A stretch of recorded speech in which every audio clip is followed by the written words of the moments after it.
A very good afternoon, ladies and gentlemen. Welcome to the online symposium on sustainable consumer choices. I am Dr. Chen Kaiwa. I am your online symposium moderator today.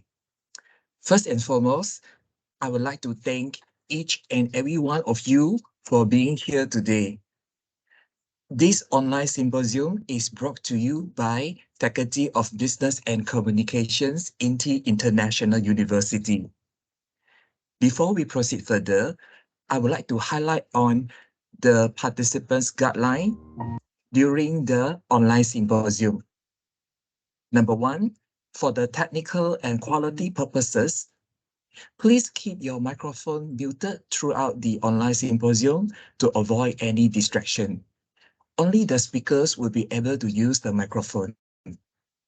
Number two, for the record purposes, you are required to fill in the attendance form at the end of the online symposium. Only the confirmed participant will receive the certificate of participation from our secretariats. Number three, if you have any questions, please leave your message in the chat box. Your questions will be answered during the Q&A sessions. Thank you very much for your cooperations.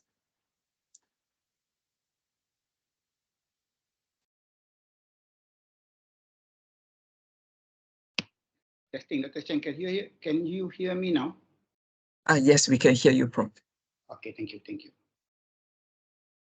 Ladies and gentlemen, the purpose of this online symposium is to explore how individuals can make more sustainable choices in their daily lives, from shopping and diet to transportation and energy use, as well as to highlight local community efforts and grassroots movements focused on sustainability and environmental conversation.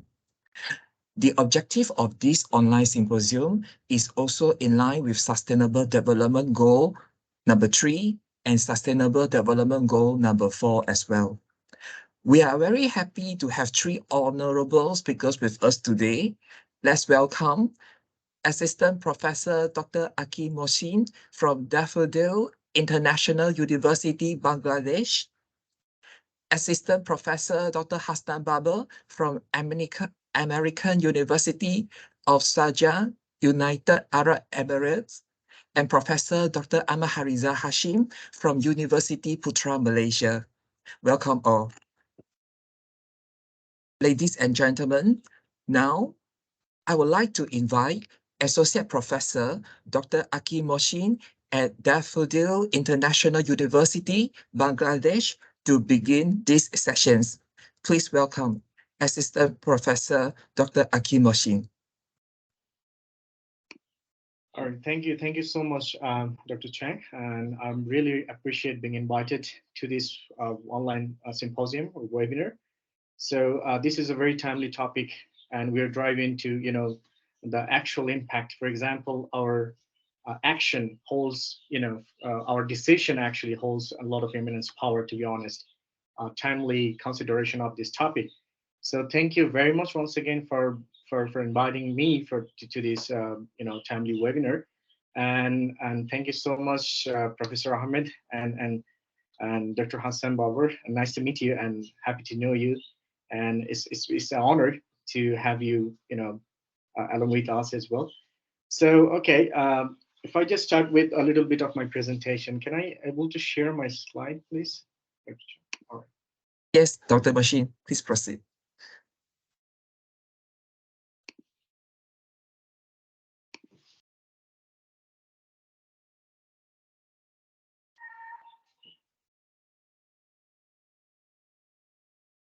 Just a second, please.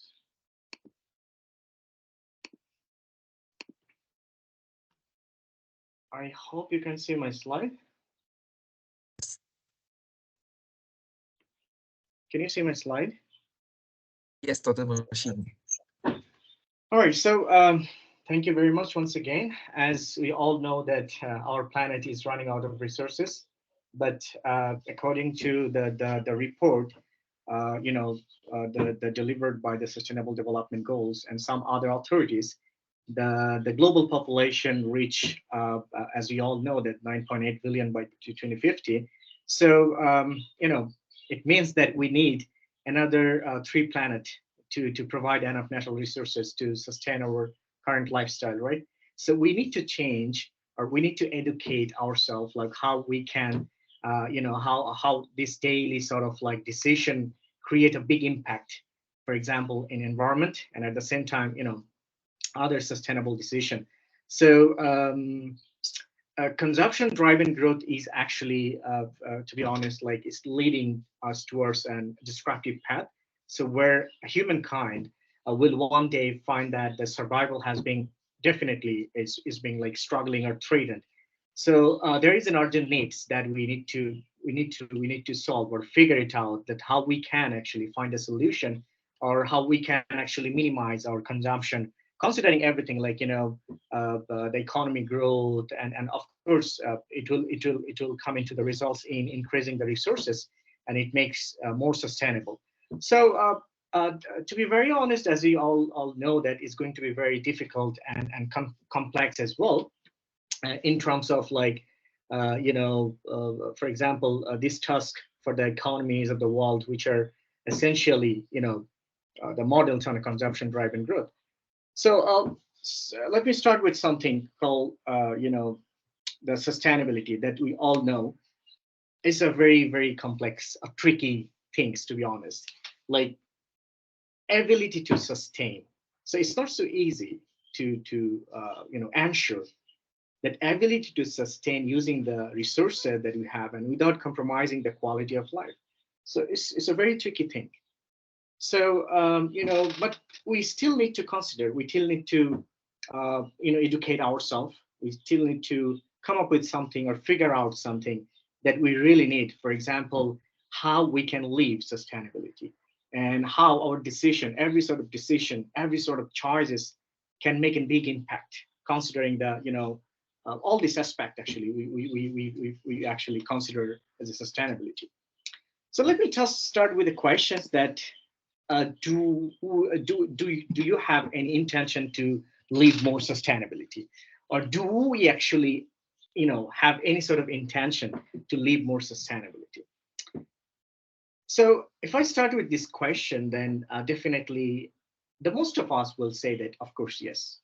So many surveys, many research has been done already, and they have got a good response, like at least more than 90% people that say yes, they have the intention to live more sustainability. But now the question is, when it's come to an action, when it's come to an act, our behavioral perspective, actually, when we come to act ourselves, then we see that the percent is even below 10%. Like, we have a very good intention, we have a positive intention to live more sustainability, or promote sustainability, or do something that actually promotes sustainability.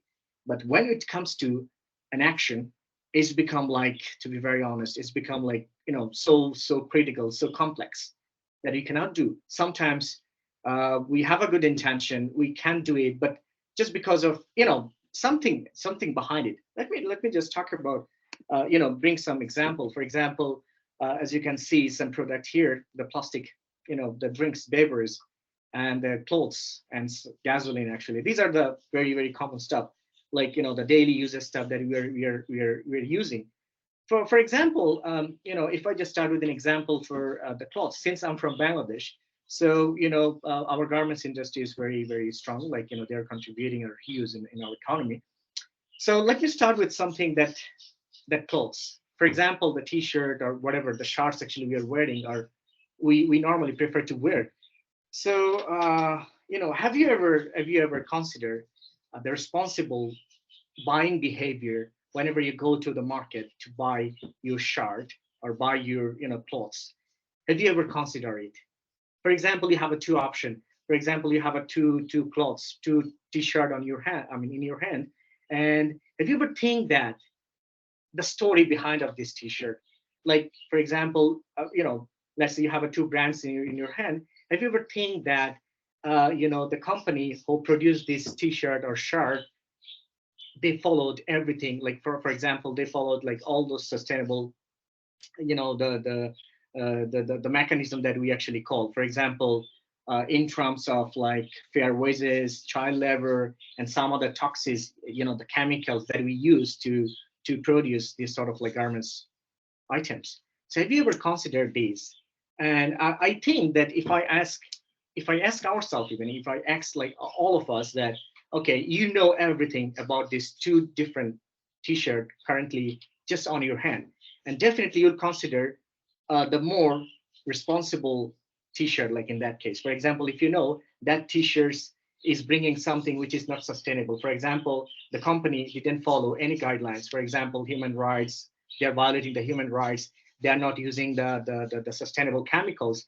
They're not using, the other stuff, for example, and they are like, they have some problem which is not right in terms of like sustainability or, other the human context.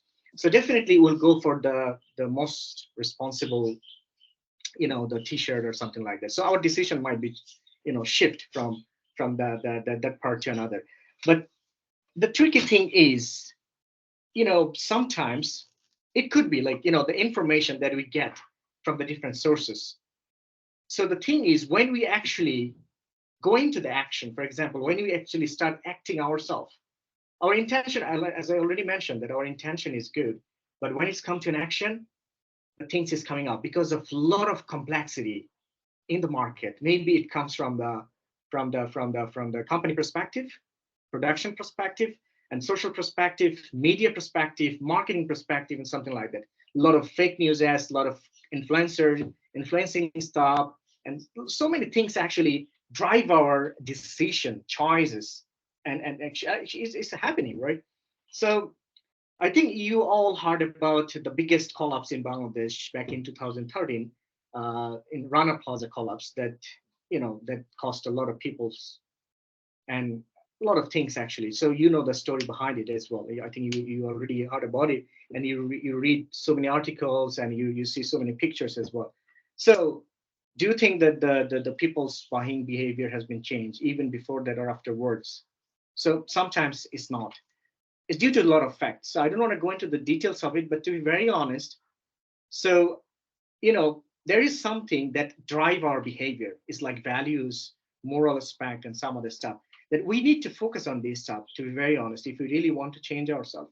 Have you ever looked for the electric car whenever you decide to buy a car? And how many percentage of the people, they really look for something which is, the eco-friendly, green, sustainable, considering when they think about something they need for the lifestyle, for their, when they go for buying happiness, right? Buying something is actually, you're feeding yourself, right? So in that case, the thing is very complicated if your inner things is not working properly. For example, what I'm trying to mention is here, your beliefs, your values, your moral aspect, and all these things actually driving you a lot, to be very honest, when you start thinking about something. All right, so these are some global challenges that we all know, that inflation, economic uncertainty, and as I already mentioned, that it's really tough and complex for an individual even to drive themselves into sustainability, considering this uncertainty in the global economy. And at the same time, there is some greenwashing stuff, fake news, that's also driving them into in other way actually, just changing their mindset, changing their, the choices. And of course, and there is something called like that, we created our own echo chambers that actually also reflects on how consumers' minds, for example, how they will actually, decide, for example, on their purchasing something, like whether they are mindful or not. So that's a lot of things actually coming up. These are the challenges that actually we are now facing, and we have to consider, of course, in terms of, making every individual aware of these things, that we are the responsible, and we are responsible to save our planet. We are responsible to promote sustainability. We are responsible to minimize the consumption. We are responsible to do everything, in terms of, considering the goodness of this planet. So we need to educate ourselves, and we need to promote this sustainability as well. And definitely it's only happen, by promoting your inner stuff that's actually drive your behavior. So there is the term called intention behavior gap as well. I think all of us are aware of these things. So intention behavior gap is something, for example, that we cannot see, which is the moral values and other stuff, that even our intention was good, but sometimes we drive wrongly. For example, let's say some people, I even asked some of my students that, okay, have you ever, drive by something else that actually your behavior has been changed due to some other factor? They say, yeah, if we know something beforehand, for example, if we know any information about this product, any information, for example, okay, this particular product, we got some sort of information from the media, some other sources that they are not following the human rights, they are not following, the environmental, they are not actually considering the environmental aspect when they produce these stops, these and that. Then we are being a little bit aware that, okay, try to avoid this stop or choose something else, alternative, this and that. So many things is coming up, right? So the information, to be very honest here, is not a problem, because information is, I would say that now quite available. If we really want to know something in details, or if we really want to learn, if we really want to, for example, in that case, I would say that education and changing the people's mindset, it will create a positive aspect here. That if you really have this positive mindset, that means you are mindful, that you want to know, you want to learn this, what's going on actually around the world, and what's happening behind, and what's the story behind this particular product, something like that. That's help particularly, or maybe a little bit, if we just talk about that, that's actually drives the consumer choices. So it's happened sometimes that information sometimes actually helps the consumers to decide whether they will go for this or that. So that's also important sometimes, that the information, to make the information available for the consumer, to open the information for everyone, so that they can read it out, they can learn something, and they can decide as well. Right. So everybody, we know that actually is an, how to say that, it's an actually the combined act. We have to act combinedly. We have to help each other to know. We have to educate each other to know about these things. All right. So let's come with this another example, like mobile phone, that 100% we are consuming it. For example, if I think we all know that before, like 2 or 3 decades ago, in 1990, the 0.2% people, the world population, had mobile phones. So that was just a bulky mobile phone they used to use. But if I ask this question today, that how many of us have the mobile phone? So it's not a surprising question. Definitely, it would be like, it would be a funny question that everybody will raise their hands and then say that, okay, the 100%, right? So see, the technology, the pace of development of the technology. So considering this like very simple device that we are using now, mobile phone. So have we ever considered that how much carbon, how much, you know, pollution they're creating, how they create, how destroying this planet? Have you ever think about it? I think most of us, yes, and most of us not.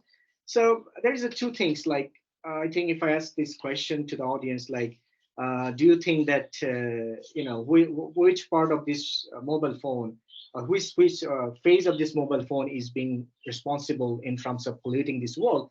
Is in the production phase or use phase actually? So you know I think most of us will say that production, or most of us will say that uses. It depends. So, and still, I ask this question in my classes as well. So sometimes I got a very strange response, like 50-50, 40-50, 50-60, something like that. Maybe so many observations. But to be very honest, yeah, the answer is production, right? Since a lot of stuff they're producing like a lot of carbon's footprint and some other the wastage and everything that actually create a lot of the scenarios that actually destroying our planet in other sense. But that use is also responsible at the same time. For example, like I think we cannot resist ourselves to use mobile phone for at least 2 hours. Even you cannot resist yourself to check your emails and basic stuff like different apps actually are using now, right? So you cannot resist yourself to check your mobile phone once again and again and again. So that's become habit, right? So habit and reason, there is a two different thing. So we need to change our habit as well. Like we need to change our habit so that at least it can contribute in other way, at least to reduce some consumption as well.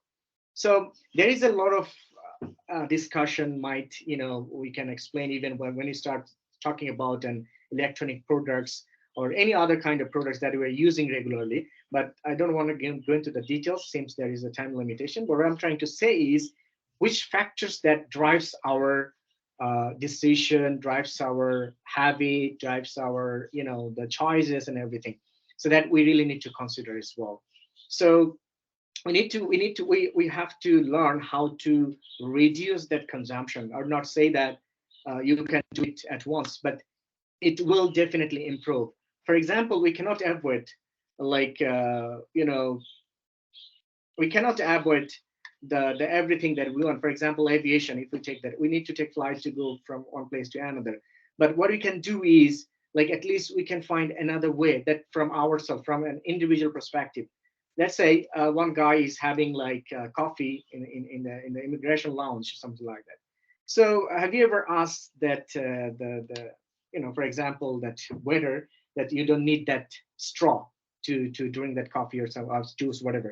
Have you ever asked? No, never. So have you ever bring your metal straw with you that, okay, you can use it, reuse it again, reuse it whenever we drink some juice or whatever it is? So never. So maybe some of us, but it's very, very, very rare, right? So in that case, I mean, we can do something for the planet. We can do something as an individual. This is our choices, right? This is our decision. So now, how you would be more responsible? How you would be more, how to say that, more responsible, yeah, more responsible in terms of changing this mindset, in terms of promoting this sustainability. So the other people will definitely follow you. There you have some followers, definitely. So sometimes we never think about that sort of behavior whenever we buy something, whenever we go to the supermarket, whenever we go to the market, or anywhere, actually go and buy your basic stuff, regular stuff. Sometimes you follow others. Sometimes you actually follow your friends, you follow your parents, you follow your family members and whatever. And there is nothing can work, actually. There is no driven factors that will help you to change your decision, right? Only things can help is the change of your habit by your, for example, your friend. You see a friend or group of people, actually they do their living more sustainable than compared to others. So you might follow them, you might be inspired by them. So this is how is actually work. Sometimes it's actually work. So anyway, if you can see that the in the production case, that smartphone, that single smartphone that produced 80% of the greenhouse gas, and the customer uses 16%, transport 3%, recycling 1%. So we have to be very, very responsible here, then see how much is actually the producing, the greenhouse, the gas is producing, or carbon footprint is creating. So we need to learn about this. We need to know about it, right? We never think about it. We don't even feel that we need to think about it, but we have to think about it. So this is the time that we need to educate ourselves to promote the sustainability. So same goes to this, as I already told you, that the aviation, one of the biggest concern as well. So now they're converting, some of them, like as I have seen a report recently, that the Sweden, they declare by 2030 they will convert their plane into the battery driven plane or something like that. I would say that I don't know whether it's going to be happen or not, but still it's a good move. So see, the people are now changing their mindset to at least to promote something, but still we need to do something. So still we need to come up with some sort of for example, the way that we can help each other. Maybe it's a very small step, as I told you, as I give you that straw example. It's a very small. Some of you think, come on, if I don't even use that plastic straw, will it create an impact on the environment? Will it help the planet? Yes, it will, definitely. Think about like the millions of individuals like you. Think about you're promoting sustainability. Someone else is promoting, to someone else. So this is how it will definitely increase the number. One day you'll see the billions of people doing the same. So, what I'm trying to say is every single step has an impact. Every single step has an impact. So what we can do, actually, we have to we educate ourselves from our own place. We try to promote that sustainability. We try to teach the people that, okay, this is our, based on the factors that drive our behaviors and every single stuff. So only when actually we can, for example, promote this sort of sustainability as well. And there is some barriers that we all know, that it's not so easy, as I already mentioned, that something has creating an all and kind of like obstacle that that definitely creates some sort of barriers in terms of like sustainable consumer behaviors, if I would say that.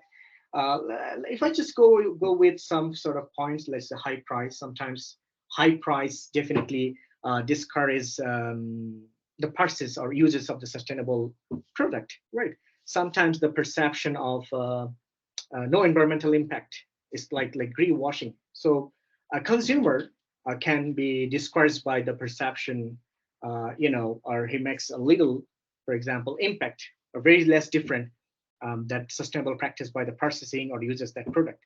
And another thing is pre-received that social images. So there is no positive improvement in pre-received social images that discourages the purchase or uses of the sustainable product. And for example, no use by your family, no use by your friends.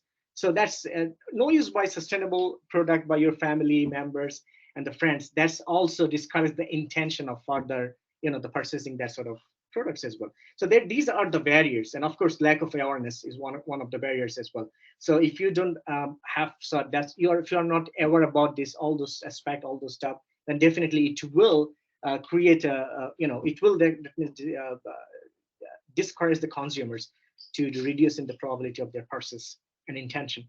Then definitely they will these things will never change their the behavior aspect and everything.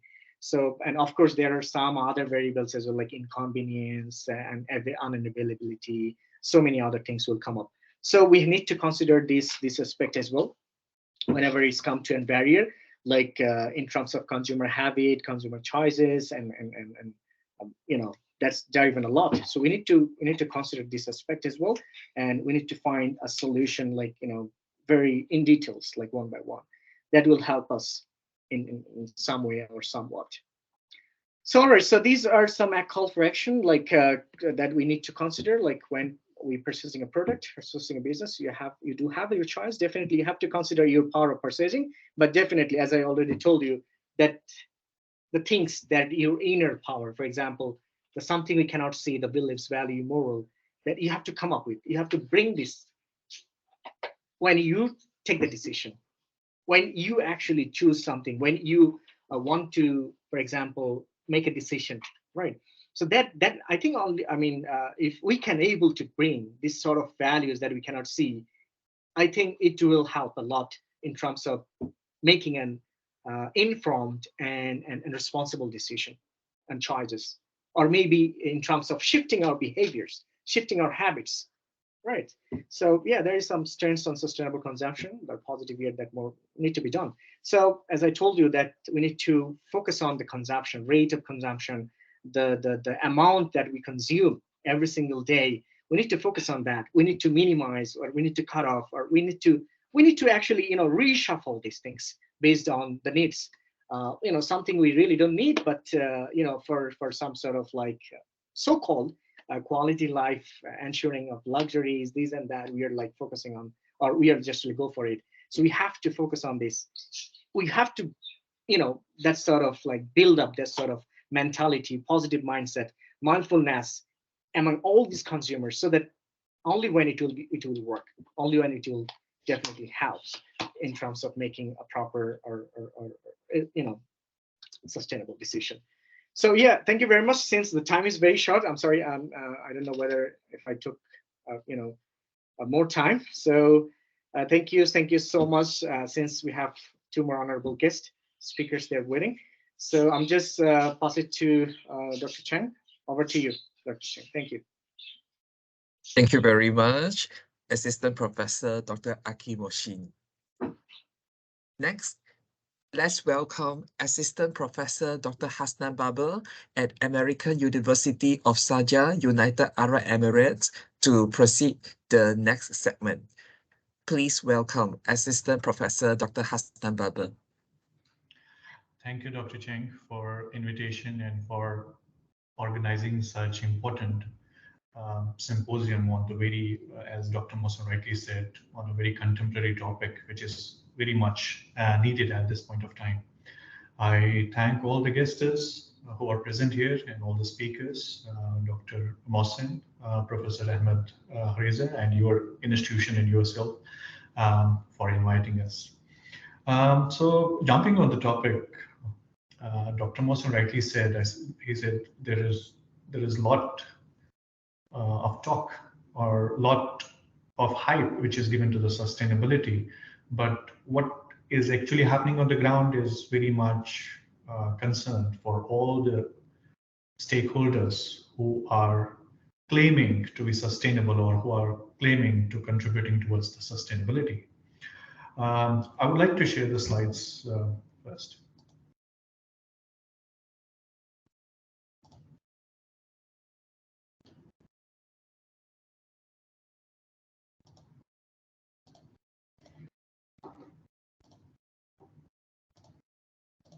Yeah. Can you see my slides? Yes. Okay, that's great. Yes, Doctor. Yes. Okay. So, sustainable consumer choices. I think a decade before, it was just an option for the people whether they want to be consume or they want to have a sustainable behavior or going with the trend, what was going that time. But now the dynamics, the paradigm has changed. It's not the or now, it is and. We have to imbibe the sustainability as soon as we can. And it's not me who is propagating it. It's not you who is organizing such symposiums. It's everyone who claims to be a responsible citizen, not of the country, but of the world. So beginning with the question is, what will it take to make consumers choose environmental sustainability, whether through their behaviors or through their purchases?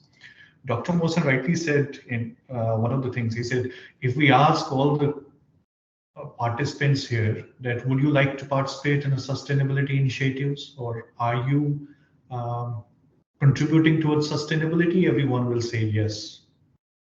But then if we ask the second question, that means how your behavior is contributing towards sustainability.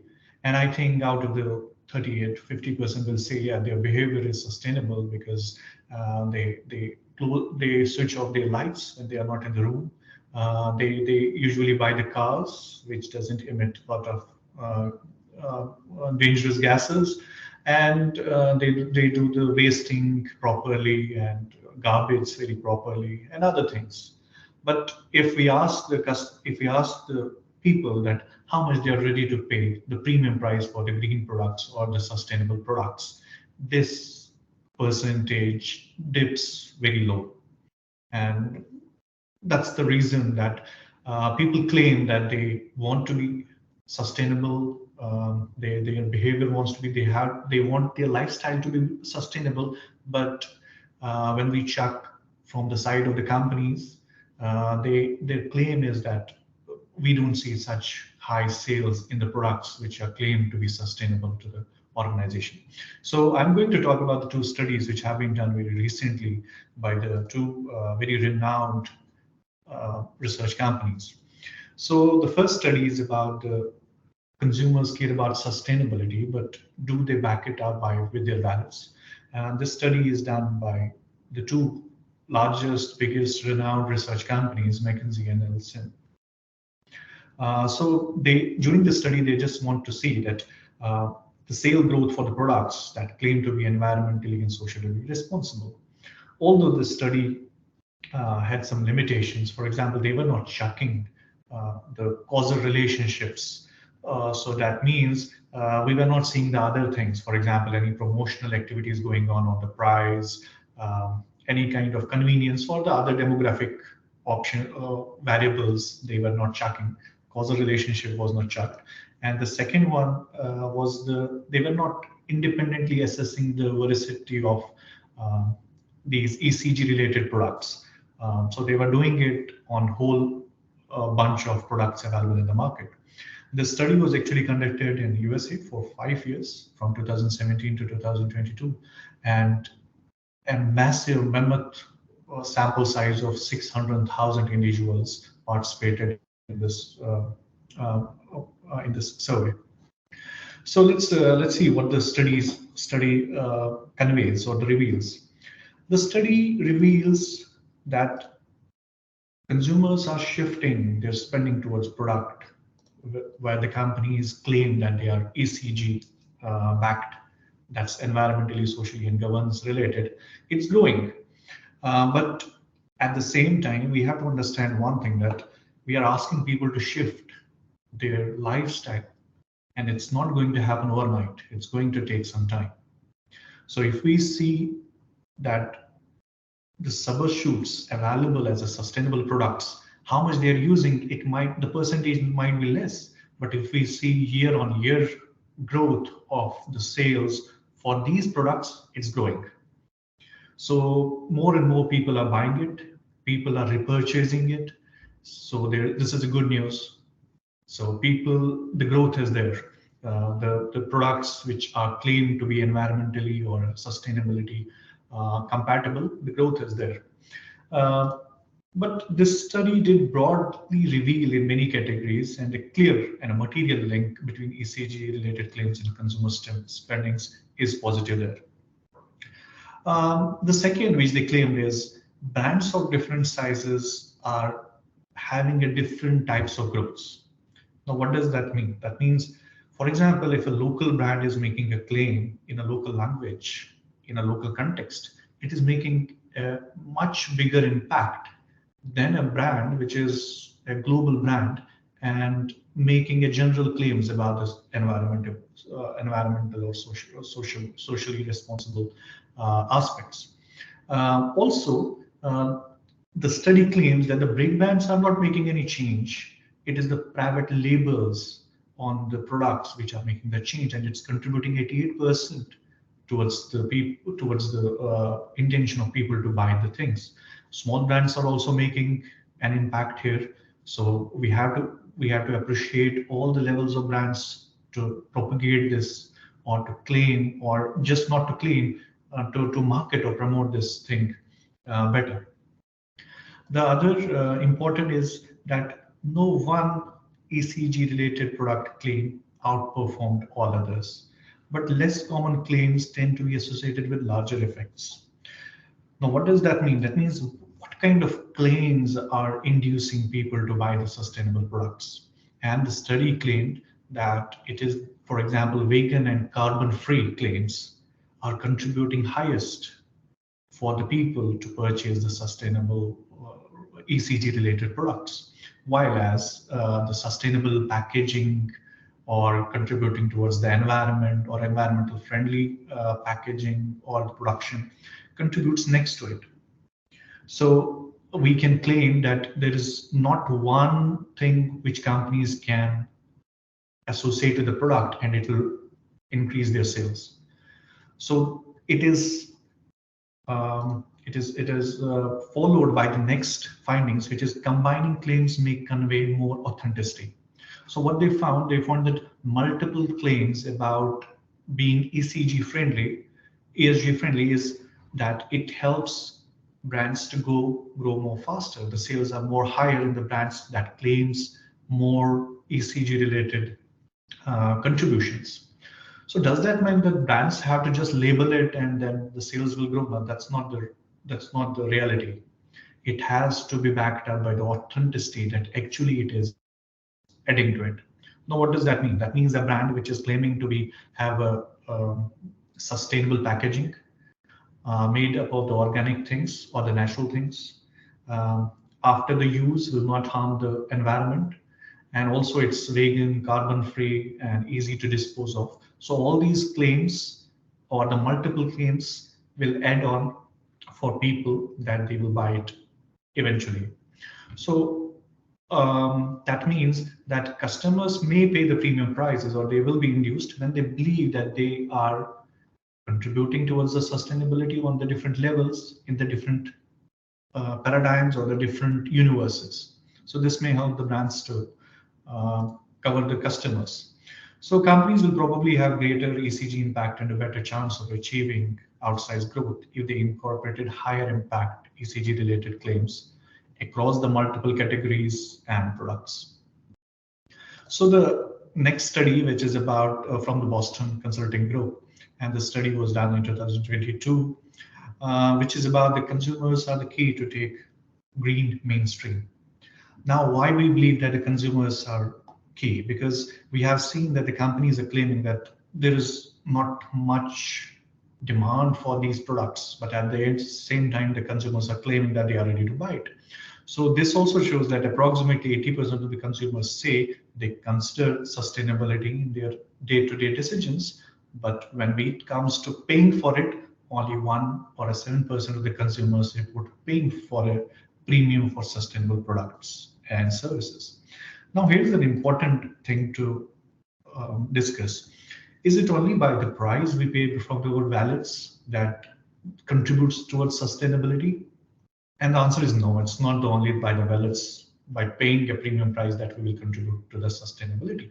Because if that's the case, then there is very few segments of the population that will contribute to the sustainability. That means higher income group or higher middle income group that will contribute to the sustainability. But without the lower income groups, if they will not contribute towards sustainability, it is unachievable. We will never achieve it in next 100 or 1,000 years. So what makes it different? It means those people who are able to back it up by their wallet, they should do it.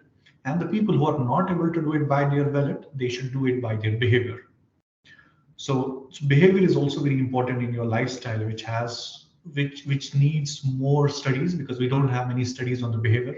We have more studies on the spending. We have more studies on the sales and other things, while the behavioral studies are very missing. So that means how we can promote, we can advertise, we can educate people to have the sustainable behavior. One of the ways to do it is introducing such courses at the educational level, at the high schools, in the universities, graduate level, undergraduate level. That will help us a lot. But what about the population who are not in the schools and the colleges? That means they need to have an intensive or the aggressive marketing or promotion about the behavior they have to do. So that's why the reason is because it will take my granny, my grandpa to understand the sustainable behavior, a lot of time, because they have lived their 60 years of life living in one lifestyle, and now shifting their lifestyle will take some time. So that also needs some education on the ground level, on the state level, on the municipal level, or on the very micro level. That education need to be imparted in the people who are not in the college and schools. So what this study further revealed, it revealed that consumers are concerned about the environment, but they are also confused and disillusioned. What does that mean? That concern means customers think about the sustainability in day-to-day decisions, but some are confused. That means they don't know how they can do it.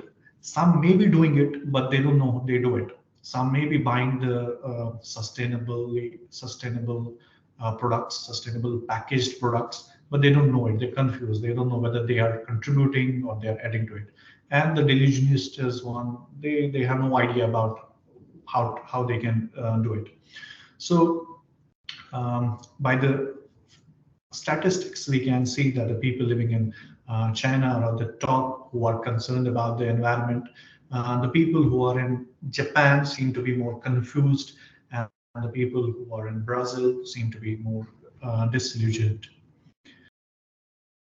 Now, when it comes to the categories, this is very important, and I personally believe that it differs on the basis of your lifestyle, on the basis of your behavior, on the basis of your shopping behavior or the consuming behavior. So the categories are at the different stages of maturity when it comes to the sustainable action by the consumers. What does that mean? That means those people who are concerned about the sustainability are more focused about the grocery and retail while they buy. Let me give an example. For example, when I go for the shopping, I carry the plastic bag with me so that I don't ask for the plastic bag. So this is a reusable. Let me clear it. The reusable plastic bag and one is non-reusable plastic bag.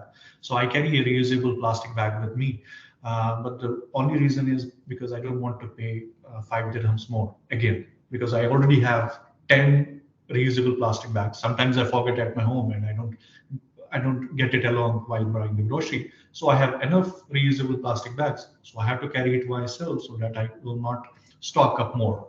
Okay, so this sometimes work, but the people who are very concerned about this, they carry this plastic bag with themselves. They don't ask for the plastic bags always again and again. And also for the snacks, people are concerned. Luxury products, they are concerned. I think if we ask everyone in this webinar will say that they are very concerned about the electricity. And I think that's a good thing we should accept and appreciate with each other, right? The lights in our houses, the number of lights in our houses are coming down.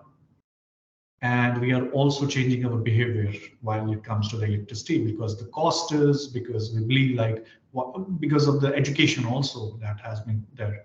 So we don't keep our lights on when we are not in the room. The number of lights are also going down. We are also buying the electric appliances that consume the less energy. I do it. I don't know how many of you do it. When I go to purchase a refrigerator or a washing machine, I see how many stars are there so that I can save some bucks on it over the period of years. And I think most of us do it nowadays. So electricity is there, leisure travel, PC and tablets, as Dr. Mohsen was asking the people, like when it comes to the mobile phone, what makes more impact, use or its manufacturing?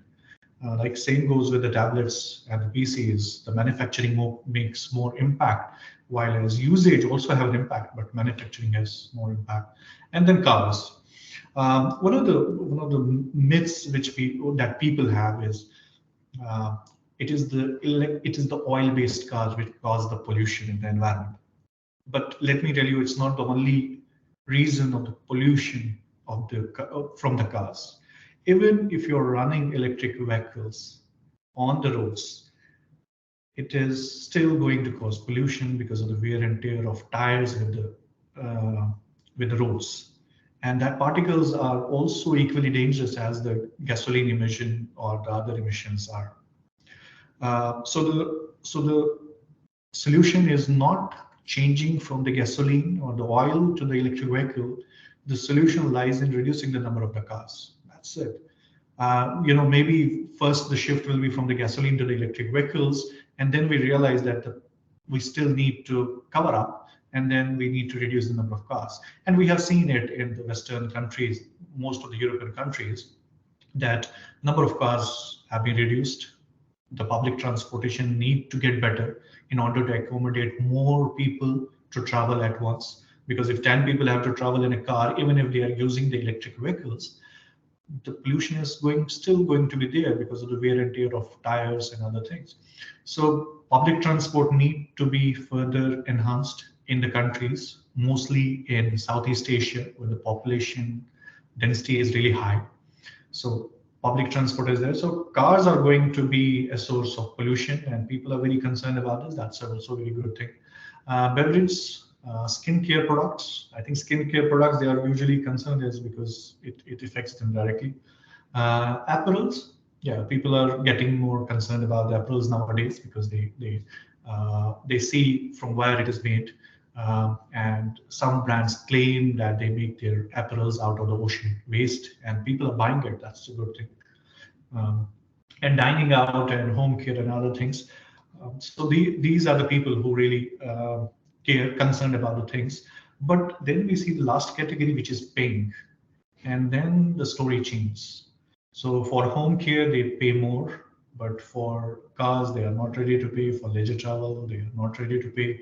Electricity, they pay. So the story changes a bit when it comes to the paying. People usually buy home care things and they pay the premium price because they know that it's going to be consumed by them or by their families. So they are ready to pay for it. Um, so coming to the next findings, which is very important, is adaptation of sustainable behavior varies widely by the market.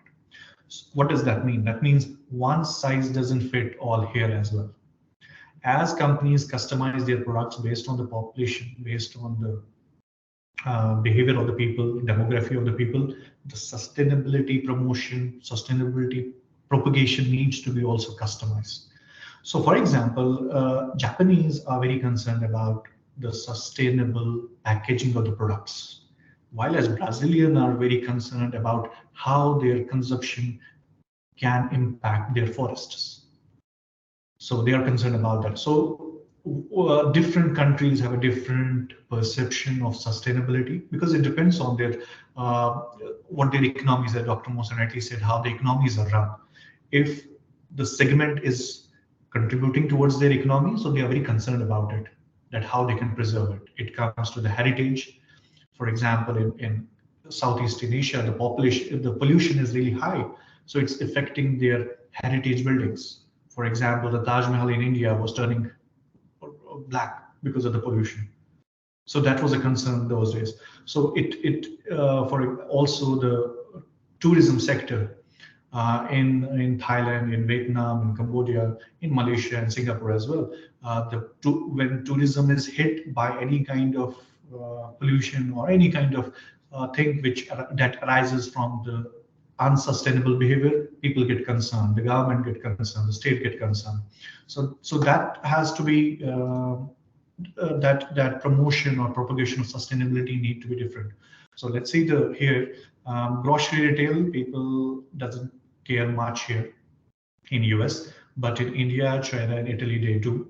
Apparels in US they care about it, but in other countries it may be less. For example, Japanese don't care about it much. So the adaptation is different in the different countries. So need to be strategies also. Uh, Now, this is the last slide, which is about how we can make an imperative expanding the uptake of sustainability lifestyles. That means how we can convince the people that you need to imbibe, you need to introduce a lifestyle which will contribute towards the sustainability. So I think the ons doesn't lie only on the customers. It is also responsibility of the industry, of the companies, to be more relevant to the people. That's why the first one is make claims locally relevant. So each country has a different history, each country has a different behavior, people are different. So you need to make the local claims that people can relate to. So people can relate to saving their heritage, to save their natural resources. For example, in Brazil, people are concerned about the garbage, about the waste, e-waste, for example. Also, e-waste is a challenge these days. So make the claims that are very locally relevant. You need to expand the dialogue. Dialogue means there is not much communication, there is not much promotion or advertisement about the sustainability. Maybe in the developed countries, but not in developing countries, because the race in developing countries or the agenda objectives in the developing countries are different. They are not concerned about the sustainability this time because the growth is more important. The livelihood of people are more important. The engine of economy is more important. But eventually, when they will realize they have to broaden their dialogue, they have to communicate these things to each and every household or the person. And the last one is breaking the trade-offs. Trade-offs is simply people have to contribute either from their wallet or their behavior. So this trade-off has to be broken off. It's not like if I want to be if my lifestyle has to be sustainable, I have to spend few more bucks, and I'm concerned about this, and I'm thinking whether I should do it or not. So that trade-off has to be broken off. There is no trade-off. It is must. It has to be imbibed, introduced as soon as possible. We can do it to save our next generation, to save ourselves, to save the world, as Dr. Mohsen rightly said, rather than going to the new planet, exploring the new planet. It is better to save the one where we are living together. Thank you very much. Thank you for your time. Thank you very much, Assistant Professor Dr. Hasna Babel. Finally, let's welcome Professor Dr. Amahariza Hashim at University Putra, Malaysia, to proceed the next segment. Please welcome Professor Dr. Amahariza Hashim.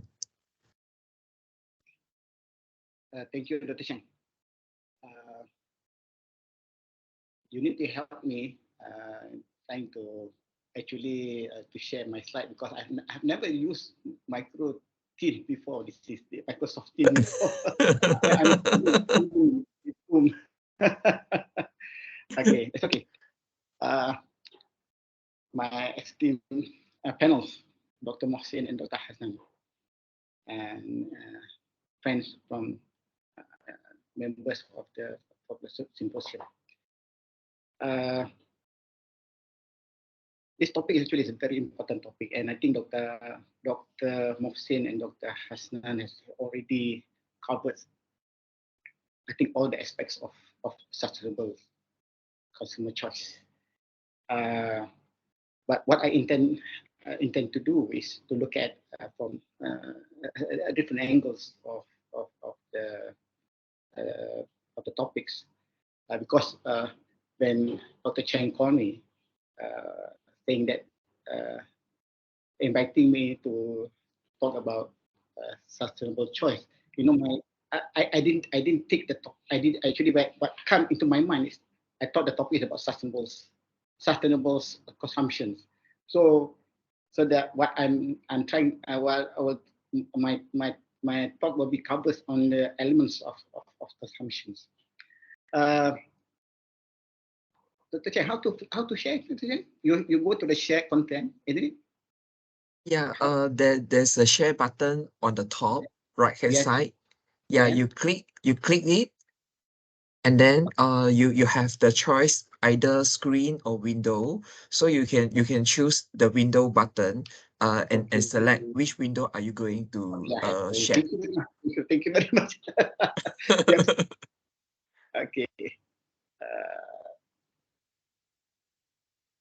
This. Let me check. After that, after I've come to my slide, then what happened? Prof, have you clicked the window? Yes, I clicked the window. Okay, you click the window, so you have a list of options, right? So you will choose which window are you going to share. Okay. I already done that, and then let's say I go to the window. Oh, I close my. Let me open it first.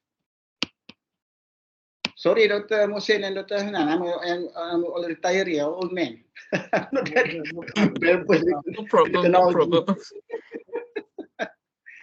Or do you need me? Or do you need me help you to control the slide, Prof. Ahmad? No, it's okay. I need to open it first. It need to be open in my computer first. After I close it. Okay, share it. Share it. Let me cancel first. Window. Okay. Share. I already share, but did you see that? Yes, we can see your screen, Prof. Okay. Okay. Okay, let me start first. For me, looking at the title, we call that consumer sustainability choice. I put a question there. I put a statement that it's not a choice. It's no longer a choice, as mentioned by Dr. Mohsin and Dr. Hassan. It's not a choice, it's a must now. And consumer must act sustainably. Whether you want it or you don't want it, you must act. Because Dr. Mohsin mentioned earlier that how many earths do we need if we still maintain with the present behavior. So,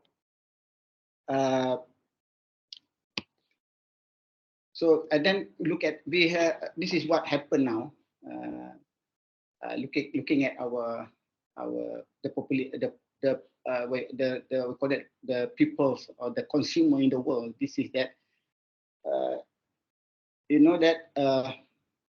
the reason being why we use a lot of raw material because they wanted to fulfill our demand for goods that we need to live in inverted commerce and like a happy or satisfied life. So we want to feel our desire to live happily in this world. That's why the producer will try to fulfill whatever the demands from the consumer. So and looking back at the role of consumer actually, what do they do? Consumer, what we did is that we do consume. We consume. That is what we did. And elements of consumption, we call it consumption. We normally do three things: we acquire, we use, and we dispose. So, and all these three important elements of consumption, as mentioned by Dr. Mohsin now, that these three elements, the three process of consumption, acquiring, usage, and disposing, all will have impact to the world. And if we want to change our behavior, we need to look at these three process of consumption. When we acquire, what the process of acquiring, what sort of decision that we need to make before acquiring. That's quite interesting when Dr. Mohsin mentioned about a T-shirt. When I've just finished my training where we did a training on a module on consumer conscious consumer among potential teachers.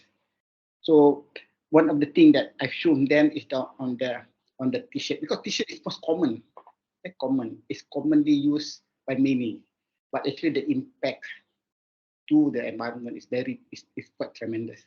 So even though it looks simple, you buy something, then in relation to ringgit, let's say 10 ringgit or which is not that very expensive, but the impact to the environment in producing a T-shirt alone can cause a lot of impacts to the environment. So people we need to go back. We need to ask them. They need to look. They need to do that two things in inquiring. They need to think, and also they need to acquire information. And I think this is the most difficult thing that not many people are willing to do in terms of changing their habit of shop in buying or in shopping behavior, to do research. So I keep on saying that shopping is no longer something that you can do easily. You need to think, you need to plan, ahead before you buy. Let's say I told my students, look at your wardrobe. Before you buy, look at before you want to make a decision of buying a new clothes, because of this current trend, this what we call it fast fashions. People change due to the changes. They have to fulfill their need in their desire for new fashions. So they keep on changing. The impact is tremendous. But then I told them, look at your wardrobe. You need to apply this KonMari methods. I keep saying that KonMari method. You need to rearrange your wardrobe, because there are some clothes that you have not wear it for quite some time. There are certain clothes that you prefer to wear.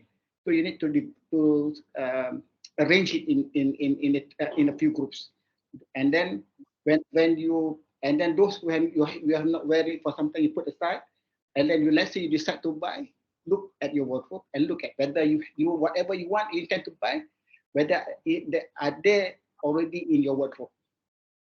That's what I mean by the acquiring process. This is consumption behavioral parts.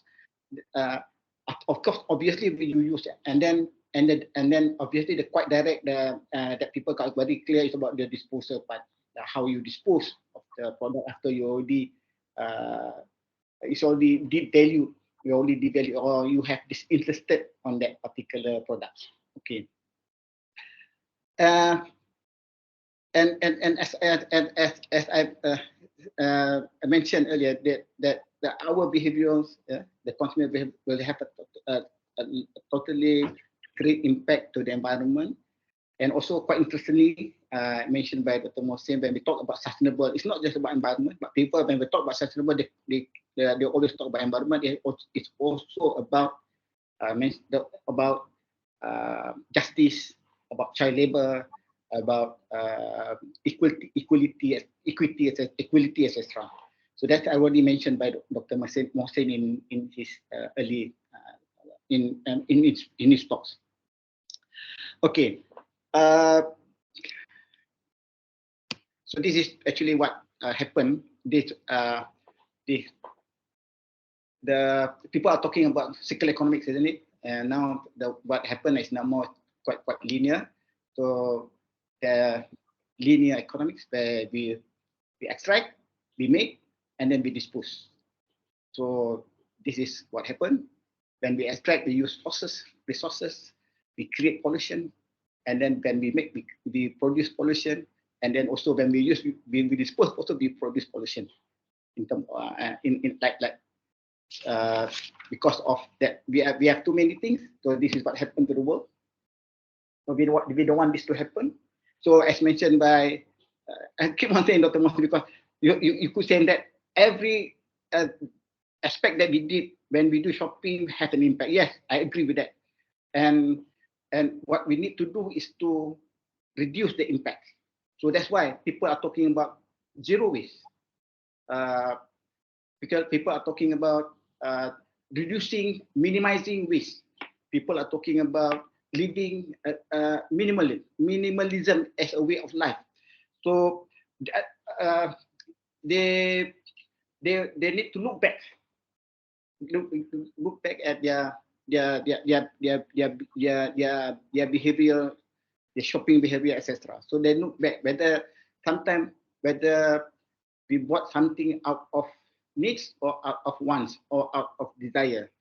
So if not, if you keep on doing whatever that we have did now, so this is going to happen.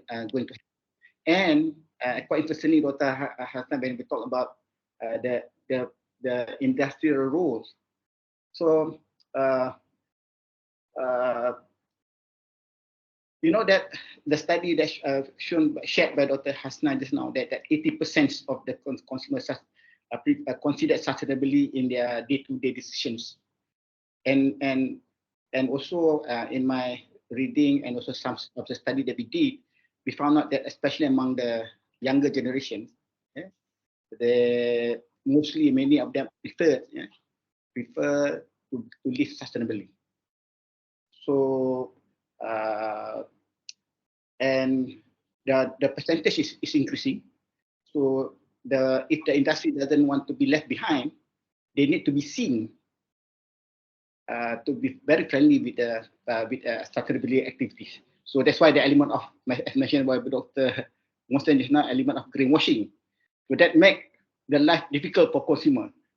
The declarations by producer that they are green, they produce the product in a sustainably way. It's very sustainable. That's why, as mentioned earlier, that there's a need for consumer to look at shopping. It's not just a weekend activities. It's not like out of habit, but it's like something that you need to do it very thorough, where you know to get information, to read, to do research. That's why when in one of the training I told the participants saying that as also mentioned by one of the speakers this time, getting information is important to the consumer to make decision. So you need information to make decision. So so whether you get the decision about this producer who produce the products in the markets. So, for example, closing, you have many apps that can help you to make a decision. For example, apps like Good on You. It's an application that you can use. There's this Good on You. There 3,000 company registered or being with this Good on You, where they studied this all company in terms of their whether their what you call that, the production is very sustainable, whether they involve this toxic etc. in their production, and or whether they have used child labor, whether they use animals in their when they do some research to come up with their product, or they use materials from animals, etc. So that information you can gather it now. You can get it easily. Consumer can get it easily, and they can compare, and then they can make decision to buy the products. Okay. So actually, what I want to when I first started before hearing Dr. Hasnan and Dr. Mohsin's talk, I was thinking of trying to show what happening to the world now. So this is just I just share with what I have here. So this is what happening in the world. I want to come to actually. I'm not going to delve into this more in details, but I want to coming back to Malaysian scenario. So this is the world situation where the increase in carbon dioxide, global temperature increases, etc. So this is actually what happening in Malaysia, as I mentioned earlier. So this is the behavior that we have, and especially when it comes to Ramadan, and there's more food waste.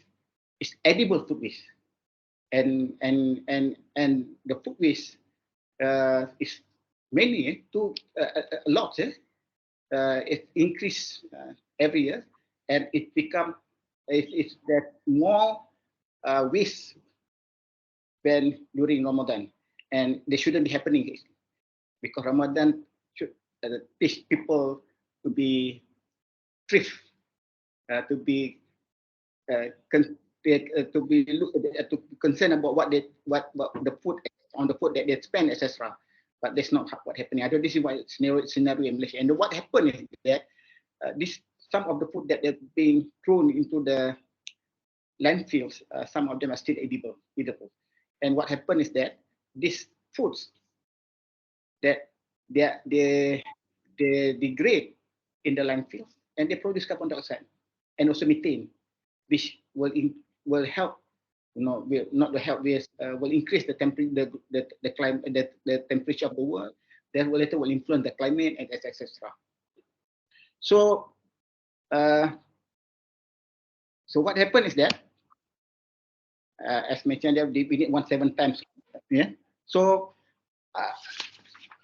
what happened is that coming back to Malaysian scenario, Malaysian experience. When I read one article, I found out that Malaysian used to be for that the Malaysian population, when it comes to environment, we are used to be very close to the environment. But then that has changed. Might be because of many of us from the information I get, we were for environmental performance index, we were number 9 in 2009, and then we dropped to number 68 in the year 2020. And this environmental performance index.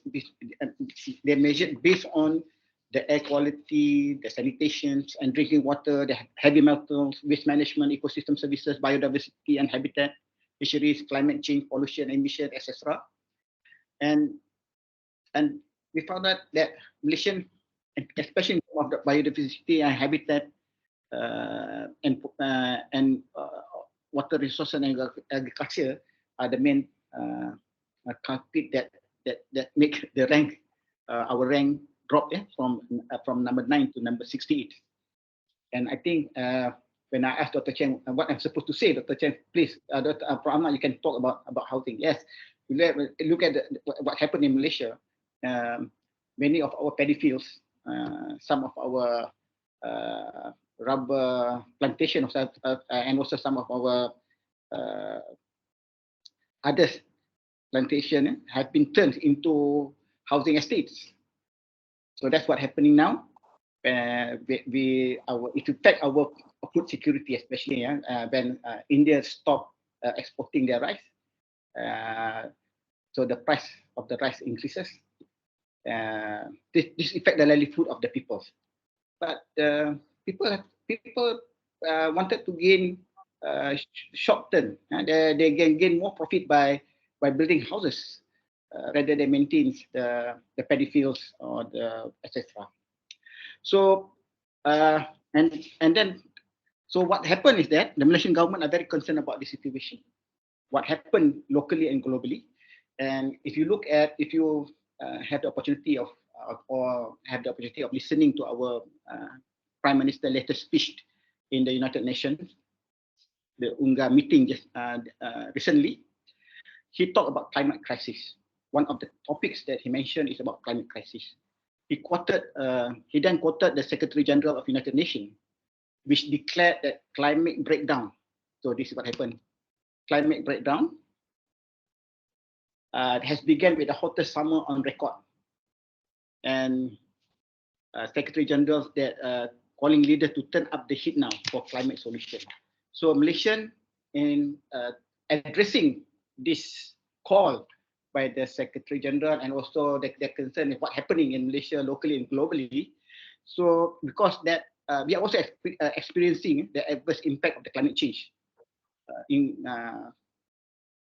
the increase in temperature and rising sea levels, intensified monsoons, flooding, erratic weather pattern, etc. has disrupted the livelihood, both social and economic.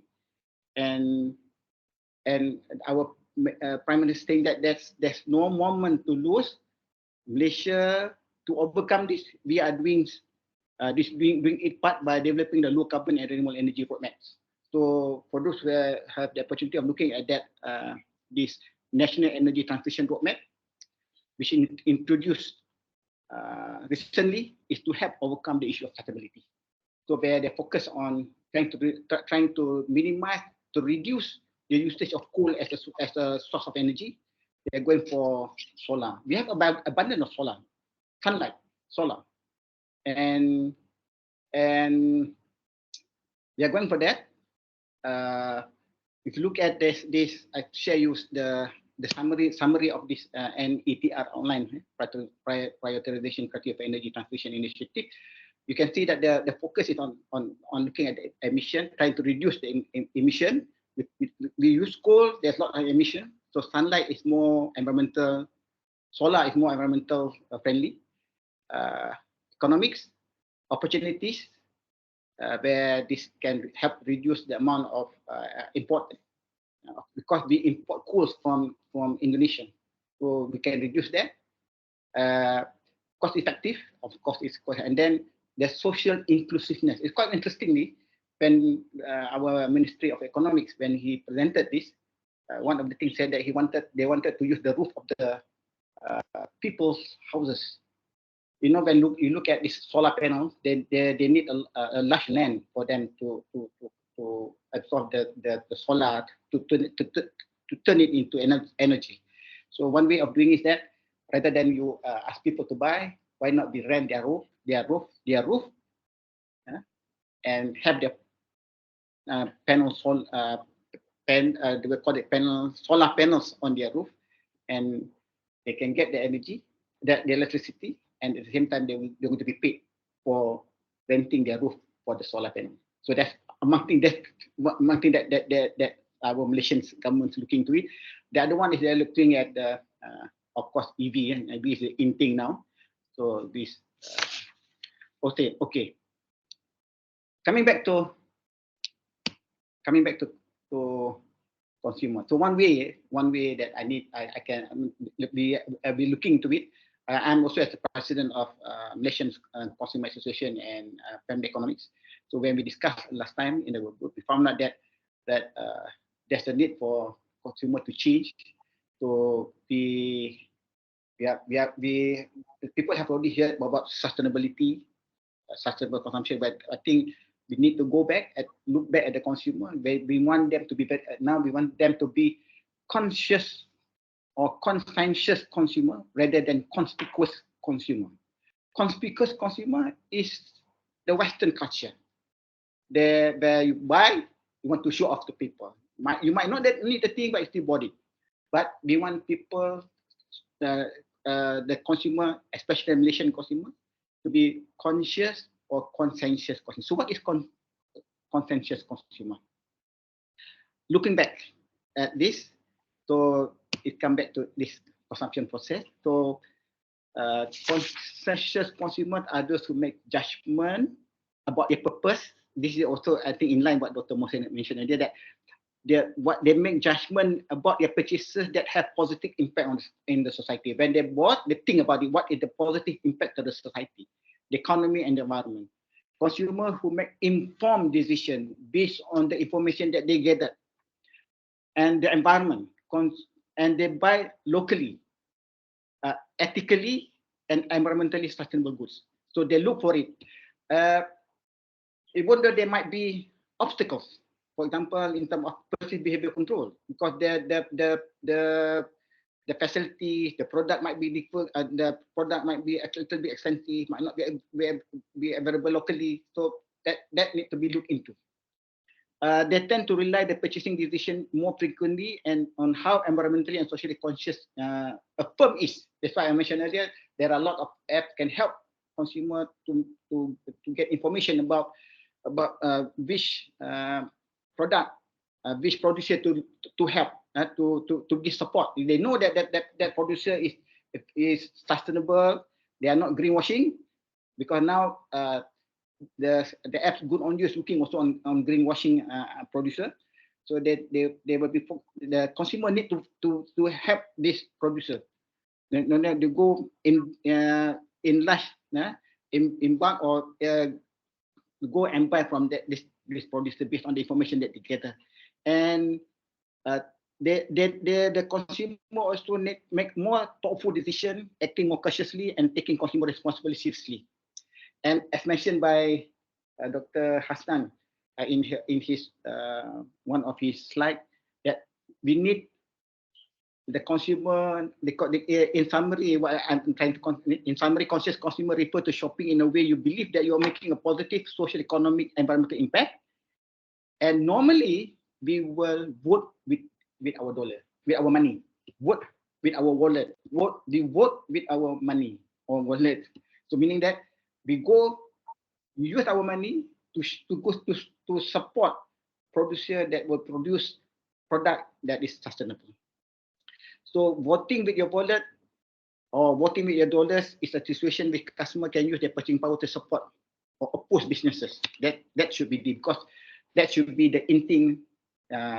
As I keep on saying that, yes, you might be alone, but then if many of you did that, then we need to work together as a consumer. That is what we are trying to do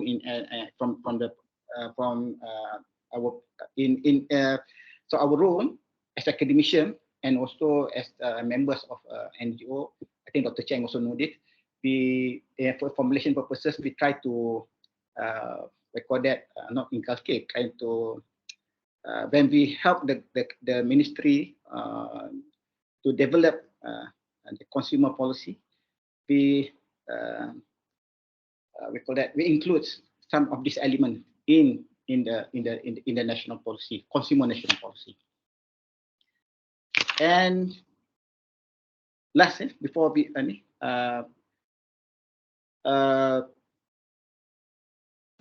the reason being why many of the program fail. When they introduced the local agenda 21, the focus is on recycling. But actually, recycling doesn't really solve many problems, because recycling is in the hierarchy. Which hierarchy? Recycling is at the bottom. The first is always is either reduce, reuse, repurpose, and also one of the things that we are focusing is that we look for things that can last long. So the element of right to repair should be inbuilt in many of the policy. That's what we try to do, and it's already in the OECD national consumer policy. They have the right to repair. So because they wanted to make sure that the product can last long, and they can catch they can reduce the amount of product that can be disposed, that need to be disposed, because now the product can stay longer with the consumer. And why fail? There are many reasons. Gifford, for example, give 13 reasons. One is because of environmental numbness. They don't know many of it. That's why, as mentioned earlier, we need to create awareness, give them information. But there also those who don't want to know and they don't care. And then there are uncertainty. Near the element of greenwashing, etc. So that's why consumer need a very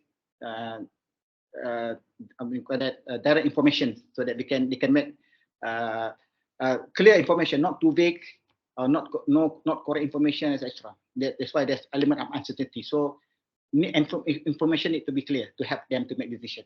Lack of perceived behavior control, as I mentioned earlier, there's no support. It's not easy for them to get, etc. A denial, because it's not their problem. They as an individual, as consumer, they don't feel their problem. That it is their problem. Conflicting goals and aspiration. This is quite already emphasized by Dr. Musid. They want something, but we want it something that benefit us, but that product might affect something else. So again, need to be looked into. Social norms, equity, and social justice, meaning support from the society, and also from the government. Reactants, the consumer feel that they are always being the culprit rather than the victims. Lack of identification with one community, meaning that we don't feel that it's our problem, is something that happened in the West. Tokenism, many of us feel that we have already done something by bringing plastic bag, for example. It's already enough. Actually, there's more need to be done, not just enough. Some feel it's habit, very difficult to change their habits. This need to change. Perceived risk, divine determinism, saying that this is thing that come from the above, from Almighty, etc. Or we are not optimum biases, meaning that we don't believe whatever suggested, or we are not confident with all the measures taken. So this are among the reasons given, and we can conclude from into three main factors that need to be looked into, so that we can improve and help the consumer to be more sustainable. So the three conclusion that can be derived from the 16 that are given by Gifford is that one is social comparison. Second is denying that the problem exists. Third is more urgent or important agenda. So we need to give a clear picture that the problem is not socially divided. It will affect all.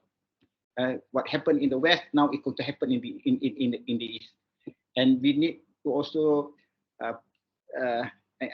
emphasize that the problem is real. We are facing it we need to work together to face it. And they need to change their what call that, their intention in terms of buying behavior. We have to change their behavior. So all these factors need to be looked into to address in coming up with solution for sustainable program for the community. I think that's that I can share with Dr. Cheng. Thank you very much. Thank you very much, Professor Dr. Ahmad Hariza Hashim. So now we will proceed to the Q&A session. So to all the audience here, if you have any question, you can put your question in the chat box. Okay, so basically, we have received a few questions in the chat box. Okay, may I ask what is the current challenge that Malaysia is currently faced when it comes to sustainable consumer choice? But I think the first question is dedicated to Prof. Ahmad. This audience asks, what is the current challenges that Malaysia is currently faced when it comes to sustainable consumer choice? Okay. But I can answer, I try to answer the question. First thing that I need to declare is that I'm not an expert in the area. I only have the interest in this area. Dr. Cheng know me because my area is housings. But as the president of Malaysian Consumer and Family Economic Association, we do have a lot of work that we have done on this sustainable consumption. So from my readings and also from my observations, I believe the current problem that we face now is that the lack of information with regard to sustainable products. As I mentioned earlier, when I told them for example, the use of Good on You apps, which can help people make decisions. That we need actually information to help us to make decisions, as mentioned by Dr. Mohsen. We need information to make decisions. Buying is not a habit. Buying is a process. A process to help us make decisions with information. But if the information is not there, we couldn't help us. And I also complain because of I used to complain to the ministry saying that the government should help the consumer actually to ensure that by ensuring that all the products in the market should be sustainable.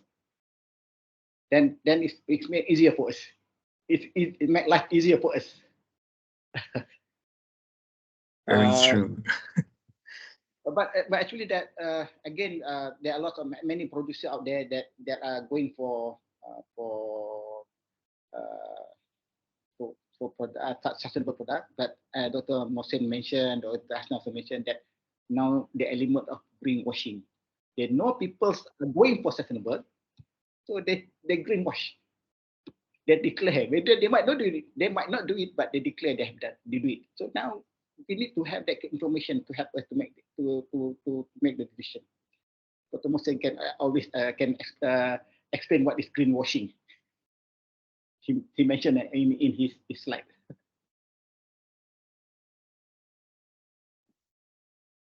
Okay. Yeah, just to add with the Professor Ahmed a little bit, like you mentioned in your presentation about that that solar system, installing the solar system in the household, I guess, if I'm not wrong. So yeah, government can take some initiative, for example, through some sort of like incentives and reward programs. For example, providing the subsidies and the loyalty program to encourage the sustainable consumption as well.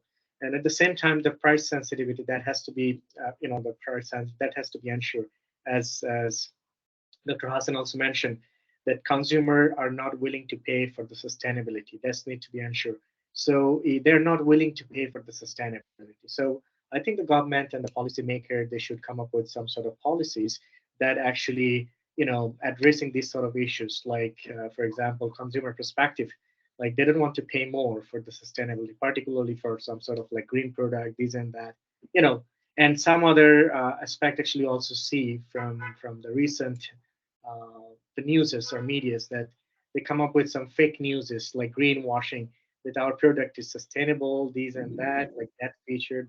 I mean, you know, so that you have to pay more or something like that. So I don't think so that the people are reliable on this sort of information, and they will, you know, instantly change their mind to pay more for that particular product.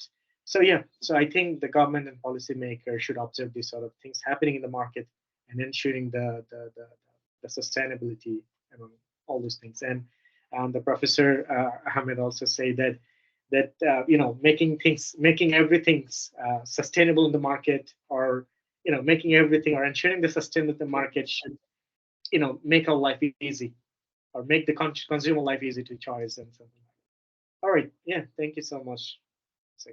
How about you? Thank you, thank you, Dr. Mushin and Prof. Ahmad. So maybe we can proceed to the second question. I think for the second question, maybe we can ask the point of view from Dr. Hasnan. Are there any initiative played by the governments in order to enhance the existing sustainability policy in UAE? Yeah, I think I would definitely agree with Professor Ahmed and Dr. Mohsen. You know, government plays a very important role when it comes to the implementation and the policies about the sustainability. Without government intervention, you know, the behavior alone will not do the things. It has to be initiated, contributed by all the players of the society, and government plays a very important role in this. While talking particularly about the UAE, I have an experience of South Korea as well. I have been there for 4 years.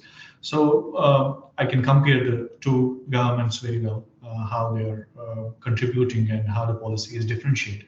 I think in South Korea, the behavior of the people were more sustainable than the government policies. And we can see this in Japan as well. We recently have seen in World Cup, it was very in limelight that the Japanese audience were cleaning the stadiums after the match. Even the Japan team, while leaving the dressing room or the room where they were being during the match, it was clean. So it's more of a behavior in those part of the world. While in UAE is at the forefront of innovation, sustainability, technology, and so yeah, there are some what we call as sustainable areas what they have created, or the sustainable cities, small cities, micro cities, where electricity is generated by the cities itself through the solar panels and other things, where the oil vehicles are not allowed to go in. So they have identified some micro cities or the micro created dedicatedly for this purpose, so that this micro city can be a prototype for the bigger picture in UAE. The government is doing everything in order to have a sustainable future.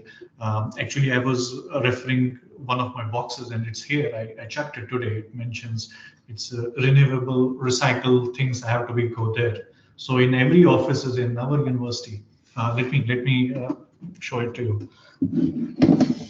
So apart from the dustbin, you know, we have these kind of boxes in every offices. So if we have these kind of things, bottles, paper, and other things, so it's recyclable by the company called as Bear, and it's one of the largest companies. So I was checking it today.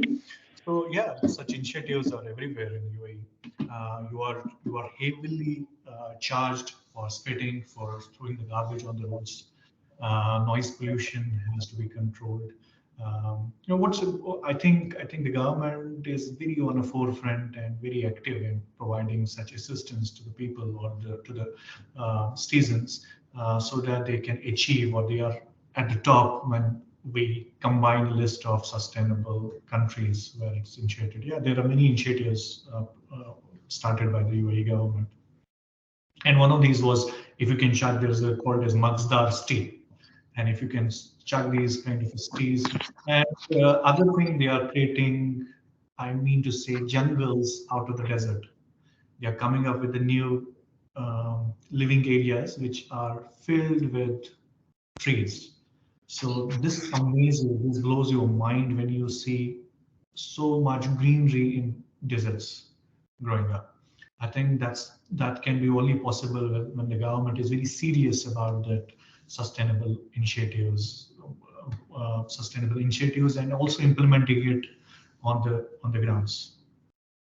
Thank you very much, Dr. Hasnan. And what about Dr. Mushin? Yeah, I would like to just add something with Dr. Hassan as well. Like he bring up an important note here is about the people attitude towards the government policies. That's very important. To be very honest, by the way, currently I'm in China, so maybe it's forget to mention my affiliation. Currently, I'm working with the Lanzhou University in China. It's in Gansu province. So I live in China for the last almost 6 years. I did my PhD from China as well. So I see the people like how they behave and how their attitude towards the government policies. Even the COVID-19 was the biggest example.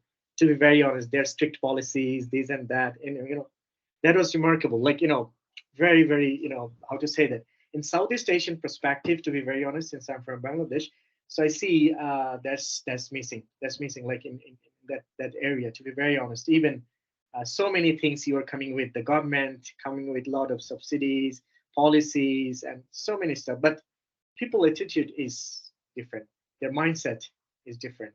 To be honest, we need to start from that place. Like we need to change ourselves from that roots. I'm just saying that even there is a lot of things happening like campaigning, awareness programs, these and that, but ultimately what happened actually, I mean, the results and outcomes is not sufficient, like it's not satisfactory. So that's the very good point that the Trusser mentioned, that the people attitude, the behavior towards the policies, like government policies, that's important. That's important. This is how the Korean people behave. This is how he mentioned the example of Japanese people.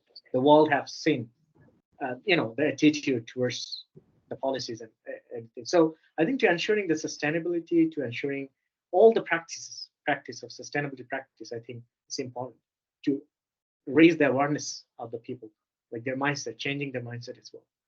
All right. Thank you. Thank you. Over to you, Dr. Chen. Thank you, Dr. Mushin. Hey, what about Prof. Ahmad?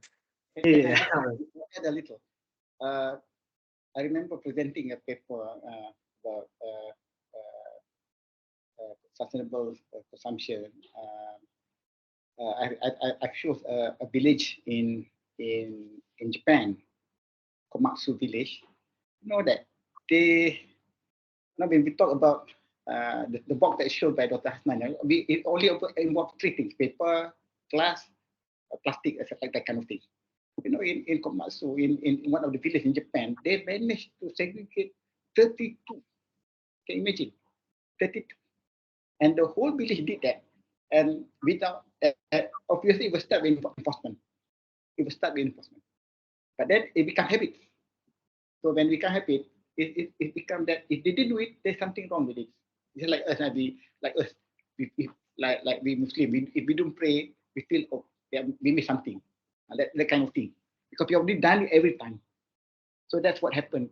They need to change the habit. And I keep Dr. Musi keep saying that it's tricky, it's complicated. Yes, it's tricky, it's complicated to change people's behavior, especially when it comes to involve your money, involve we call that your prestige, status, etc. But thing need to do, thing need to be done, and might be a little effort. For example, like this kind of thing. I remember when I was presenting, I went to La Coruna in Spain in 2015. So one of the presenters, you remember, there was 2015. One of the presenter did not turn up, and he did a presentation. During that time, there's no Zoom, there's no Microsoft Teams, there's no none. Just what call that during time? I've forgotten they use that. And MSN? Huh? MSN? I forgot not Skype? that one. They have their own one. So what they did, what the presenter he said that by not traveling from New Zealand to Spain, even though maybe the aeroplane still went on, but then by not traveling, he said he believed that he had something, he did something. So like what we're doing now, this type of conference, this online conference actually, it helped something, this small thing. We are managed to reduce something. I per se, knowing that Dr. Mohsin in Bangladesh, Dr. Hasnan in Dubai, I would like to go there to do the presentation, but then it does not happen. But then looking at from one side, actually we at least help by this online conference by helping at least reducing the we call it the travels of the aeroplane, the one that the slide shown by Dr. Mohsin just now. We managed to reduce something, the carbon footprint, the carbon release, etc. And the most difficult thing is to change the lifestyle. It's very difficult to change the lifestyle. You know, Malaysia, what happened in Malaysia, Dr. Mohsin and Dr. Hasnan, now we are facing we call that the price increase in, especially in our food product, especially in rice. You know, but it comparatively in terms of percentage on the amount of money that we spend with the increase in price of rice is still, as compared to the amount of money that we spend on other things, actually is still not that big. Yeah? But we are not willing to sacrifice our internet use, our mobile phone use yet, and we complain that the price of rice increase. That's why changes of lifestyle is a bit difficult, but it can be done. It might take some time, but it needs effort from people like you all. So work together as a consumer. We can work alone, but better if we can work together. So join all the relevant NGO organization that are working on this. Thank you, Prof. Ahmad. So we would like to ask, in your opinion, how should we motivate consumer to adopt sustainable behavior and make sustainable choice in daily life? Prof. Ahmad? I think Dr. Mohsin can answer that one. Okay. Okay. Yeah. All right. Thank you, Dr. Ahmed, Professor Ahmed. Sorry. Just motivating the consumer to adopt sustainable behavior and make sustainable choices is very important and to achieving a more sustainable future, right? So the strategies actually are some initiative that we can take to motivate the consumers. For example, as we all know, that this is the first step to educate the people, to raise the awareness. That's maybe that's important, because that increasing number of awareness and educating the consumers about the environmental and social impact. So that's important because they have to know what sort of impact that's connected with their choices. For example, what sort of environmental impacts, social impacts that lies with the decision. So that can be done through the public campaigns, educational programs and we are the most responsible organization. I would say that the universities, they have to come up with something. They have to come up with some special initiative. The program, they have to design some program that how we can educate the people, how we can educate the newcomer, those who are on the roll, to be very honest, will be the change maker, will be the leader, something like that. So we all have to be doers in that case. And of course, you have to make it more accessible, like making sustainable choices more convenient, and it has to be more accessible, can encourage the consumer adoption as well. So this can involve like improving, for example, the availability of the sustainability products, as Professor Ahmed already mentioned, that we have to make these things available and easy to get. For example, the products in stores, even online platforms and different marketplaces. So you have to make it accessible. You have to make it like open so that people can the consumer can easily take it like without any hassle. Like for example, I think in that case, their choice will not impacted by this sort of stuff.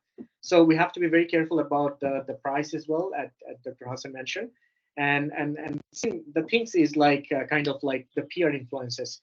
I would like to mention drawing drawing to Dr. Hassan's presentation that he said he always bring that reusable plastic bag whenever he go for shopping in the supermarket, something like that. I started this practicing, to be very honest, just a few days before. To be very honest, like in the last month, I went to Malaysia and I visited INTI as well. So I see one of the guy actually bringing the bag, that plastic bag, in the mall. I forget that mall name is nearby Pebble, I guess.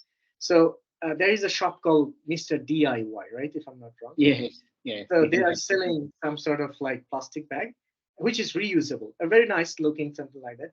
And I was in need of that, to be very honest, because I know that they're charging for extra plastic bags, something like that. And the things I have bought, which is not not able to, like, I cannot occupy them in that sort of plastic bag that offer that I get from the supermarket. Then I decided to buy that one, and I found it's very effective. To be very honest, that in China, like Dr. Hassan mentioned, in UAE as well, in this sort of country, in Japan, Korea, that we have to pay for that sort of plastic bag, which is disposable plastic bag. Like we have to pay for it, like 50 cents. Sometimes it's 1 RMB in China. So then I think that, okay, why not, like we should take this in our bag, and it's very easy to take, like it's so easy to use. So see, the things, it's from the small step, like it's a very small things to care, but we need to start from here. So this is what actually the influence, I would say, that the peer influence is important as well. So as Dr. Hassan started, I think someone will definitely follow him in the next day, and they will start the same thing immediately. So this is how actually we can ensure some sort of, like influences, and using the social norms, and that play a significant role in actually shaping the consumer behavior. And of course, the some sort of, like transparency we have to ensure. The information need to be available, that so that the consumer can be aware of all this information. For example, currently we are using the blockchain technology, right, to ensure the proper information, the reliable information. Some the good behavior. I mean, I would say that some good citizen, I would say, not consumer in that case, they're very conscious about these things. They want to see what's behind this coffee, the coffee that we are drinking coffee, right? What's behind this, like extraordinary coffees that's campaigned by this particular brand ABC, whatever. So they want to know. In China, there was an exhibition. I went there, and they found they used the blockchain technology, the supply chain, using that blockchain supply chain technology to see, whenever you scan the product, it will show you to the field, like from where that coffee bean comes from, and whether they did practice, for example, like that sort of like human right practice, something like that. All these things involved in the process of supply chain, so the people can easily get the information. So in that case, they're saying that they're more sustainable. They're actually helping the poor people. They're actually helping the poor farmer to produce more sustainable coffee beans, something like that. And they're following all those human rights and everything. So the people being, so okay, I'm drinking this tea actually not like for my happiness. I'm creating someone else's happiness. I'm paying for someone else's happiness as well. So this is how actually we can promote these things. Another thing is that could be incentive and reward. For example, it could be done through our social program, like the royalty program, discounts, this and that. If you're really practicing into the sustainability stuff, then maybe you might get some sort of rewards, incentive. It could be cut from the every sectors, government sectors, private sectors, even in institutional level, even in, like the very, like I would say that the family level as well, if you really want to implement this sort of concept, the sustainable. All right, thank you so much. Yes, that's Thank a you long very answer. much.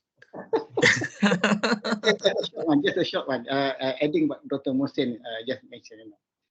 We are in trying to motivate people. There are two approaches that people are using. One is pathogenic approach.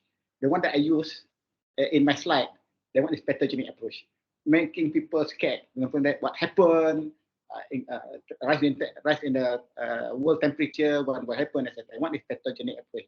Then we solve the problem. The other way that Dr. Monte mentioned just now is salutogenic approach.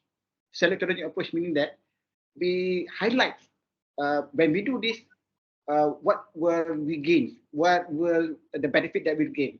We might, like, for example, that we might we might drink coffee, we enjoy drink coffee, but actually we are at the same time we are helping people at the back. That need to be shared. That will make more people motivated to go for that kind of product. And of course, obviously, the information, the tracking, the using blockchain, etc., the supply chain need to be done so that people can get the information. Then they know when they do it, they're happy. That will make people motivated to go for sustainable product. It might be a little bit expensive, but they're willing to do it. Thank you, Dr. Mohsin, for sharing. Thank you so much, Professor. Thank you so much. And what about Dr. Hasnan? I think these things will not turn up in an overnight. We have a long way to go. People in developed countries have already imbibed this culture in their living behavior. I think it will take some time to set this culture, to set this idea of lifestyle in developing countries where we have a more population, for example, India, Pakistan, Bangladesh, Indonesia.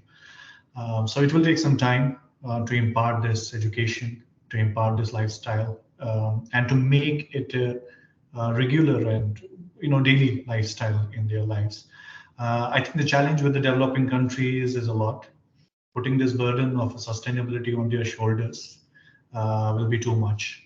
So we have to understand that part of the government and part of the state's policies as well. So if we are asking them to get in a line to make their lifestyle sustainable, it will be too much for them. So we have to understand all the scenarios of the population, of the government, and believe that someday these governments will come up with their policies and citizens will also implement and act on the policies accordingly. But let's give some time. Let's give some breathing time to these countries, to these citizens, to the people to imbibe this culture and ready to imbibe this in their behavior and also ready to pay for what we called as a green premium for such services. So we need to give them some time. We cannot put rules hard and fast from tomorrow because it has to be, as Professor Ahmed rightly said, it is a process. So process takes some time and we need to give some time. And as I already discussed, it has to be done from the high school, from the school education. It has to be imparted in the university, college as an education, and also give some time to the old folks to get used to such kind of a living. Yeah, no, that's all. Thank you, Dr. Hasnan. And we have one more question in the chat room. Will sustainable consumption patterns such as reduce and reuse disrupt the economic's circular flows? Maybe we can start from Prof. Ahmad. The question is whether will sustainable consumption pattern such as reduce and reuse disrupts the economy circular flows? Disclose. I didn't get the one. What is it?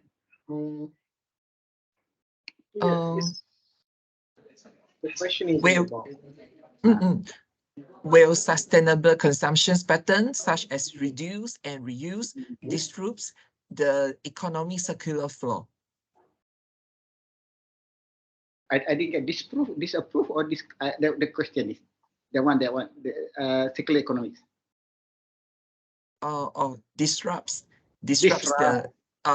Disrupts the economic circular flow. It's not disrupt. It's part of the circular economics. I can show you the my slide.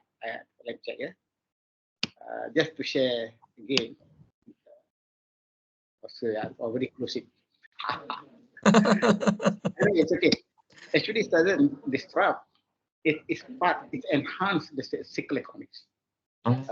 Reduce and reuse. Now we have 7, not just reduce, reuse, repair, repurpose. I keep on saying that there's not there more than that. One of the elements that I'll keep on emphasizing is respect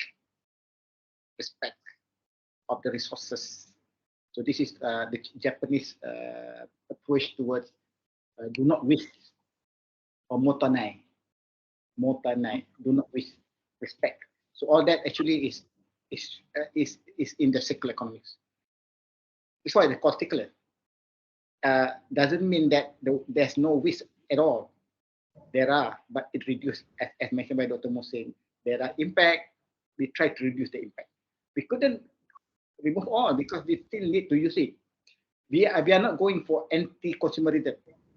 We don't want hyper-consumerism. We go for moderation. That's why we go for that. Reduce, reuse, repair, repurpose, and lastly, recycle. See, and what about Dr. Hasnan?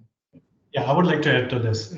Actually, this is a very important question. For example, if you are reducing and reusing any kind of products, whether it will have an impact on the or the ripple effect on the economy, definitely it will have.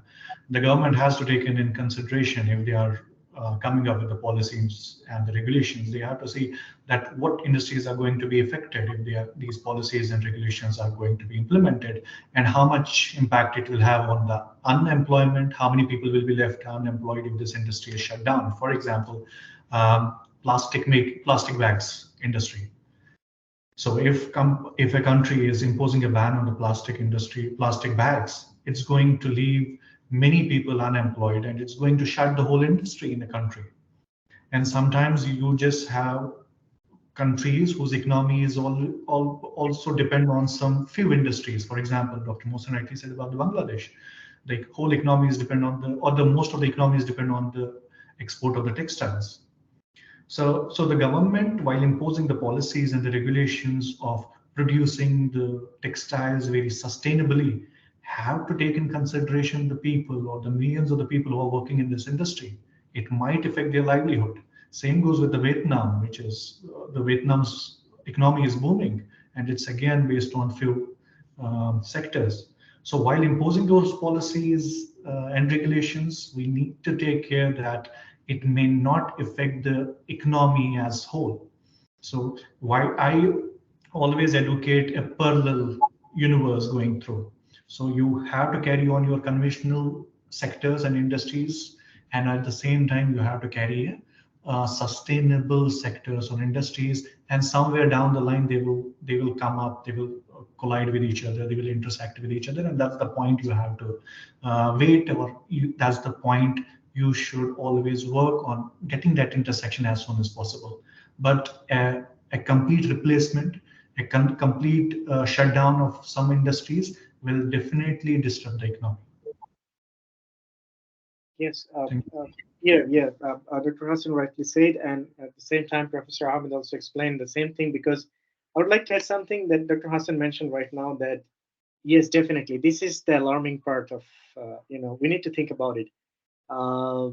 Probably there's a lot of people, they might lose their job or something like that if we really, replacing something without creating any opportunities. So it's important to ensure the sustainable consumption patterns, that we have to take in our mind that some certain sectors of the economy definitely it's rely on the continuous consumption and disposal. They can create the new opportunities for the business and industry. So we have to think about the alternatives that to ensuring these things. Otherwise, it might create a big problem. And at the same time, it's not likely, when it comes to the question, since the question says that disrupt, so it's not likely to disrupt the circular economy. Instead, I also agree with the Professor Ahmed that it will definitely enhance the big, more sustainable, the resource efficient future for sure, because it will help the consumer to reduce the demand of the new resources and minimize the waste generation. So it's actually aligns with the circular economy, and focusing on the lifespan of the product and the materials to reuse and recycling as well. So at the same time, we also need to think about the other aspect that just Dr. Hassan mentioned, that we cannot do it overnight, and we cannot just replace anything like so we have to think about it, the policymaker, the government, and when they are implementing something like this, they need to do some sort of analysis that whether it's a solution for the both groups. Like, there is a two group of people involved in the process. So we need to think about it as well. Yeah. All right. Thank you, thank you, Dr. Moshi. And I believe this is the final question from the audience. This is the question from Dr. Navida Sehe. Okay, Doctor asks, how can we balance the pursuit of a sustainable lifestyle with the convenience and demand of modern life? How can individuals advocate for policy changes in these regards? Anybody? Prof. Ahmad, unmute. Unmute your mic, Prof. Uh, Before answering this question, just to add a little bit on the previous question. When we talk about circular economics, actually, yes, I can agree with all that. It shouldn't be abroad. But then, in the long run, actually, we are creating another sort of industries when we come to circular economy. For example, recycles. We create another industry. The same goes with reproduction, reuse, service, repair, etc. So it create another industry. But it needs a long run. It doesn't happen in a short period. And the impact should be studied as mentioned by Dr. Musi. To answer this, I think this is the most, they call it a paradox there. Living a sustainable lifestyle, it doesn't mean that you are depriving of everything. You enjoy your life. You still enjoy your life. You still proceed with your modern life, but in a controlled manner. In a controlled manner meaning that you choose, you study, and you use what that you believe that can help other people, impact on the society, the economy, and the environment by doing this. So yes, you can continue with your life. Doesn't mean that you have to deprive everything. It's not deprivation. Being a sustainable life is not deprivation. That's the important thing that need to be inculcated in our mind. I try to do it, but as an old man, I try to do it as much as possible, but still working on it. That's my little answer, short answer. Thank you, Prof. Ahmad. And what about Dr. Moshin and Dr. Hasnan? All right. So the question is like, how can we balance the lifestyle, right? Yes. I mean, how can you balance the pursuit of the sustainable lifestyle with the convenience and demand for the modern life? So it's like, when it's come to balancing a sustainable lifestyle, is we have to prioritize our choices. Like, by start making a small changes in our daily life that could help us to align with the sustainable principles. Like, for example, reducing energy consumption, and then the minimizing the waste, right? And choosing some like friendly, like eco-friendly or environmental friendly products. And of course, we also can balance our lifestyle by educating ourselves. Like, we have to stay informed, and we have to stay tuned to the information that's the timely information, or some information that's actually help us to make our decision, make our choices more sustainable. Considering like all the aspects, considering like not compromising the quality life. Actually, we have to think about everything. That comes to, for example, that comes to our mind whenever we take a decision. So we need to know how to adapt, at least to the process that we are following. That focusing on the quality, not the quantity, something like that. So what I mean, actually, sometimes we can go for 5 t-shirt, but what happens if I just go for just 1 t-shirt or 2 t-shirt, which is more sustainable than the 5 t-shirt, something like that. So sometimes we have to avoid unnecessary purchases, and then the unnecessary consumption.